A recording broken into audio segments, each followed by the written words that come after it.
Bagyong Aghon nakapasok na sa Philippine Area of Responsibility. Ilang lugar isinailalim sa Storm Signal number 1. Narito ang report.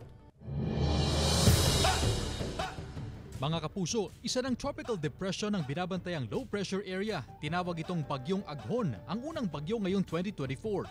Ayon sa Pag-asa, Signal number 1 sa Eastern Samar, Dinagat at mga isla ng Siargao at Bukas Grande. Asahan ng malakas na ulan sa mga nasabing lugar na may pagbugso ng hangin sa mga susunod na oras. Namataan ng Pag-asa ang sentro ng bagyo, 340 kilometers silangan ng Hinatuan, Surigao del Sur. Taglay nito ang lakas na hangin na hanggang 45 kilometers per hour. Mabilis na kumikilos ang bagyo sa bilis na 30 kilometers per hour. Ilang bahagi na ng bansa ang makakaranas ng pag-ulan ngayong umaga, lalo na sa Visayas at Mindanao area, base sa rainfall forecast ng Metro Weather. Magiging malawakan yan pagsapit ng hapon. Posible ang heavy to intense rain sa ilang lugar na maaaring magdulot ng baha o landslide. Ang maliliit na sasakyang pandagat pinapaiwas munang pumalaot sa northern at eastern seaboard ng Eastern Visayas at maging sa eastern seaboard ng Caraga Region dahil sa banta ng mataas na alon.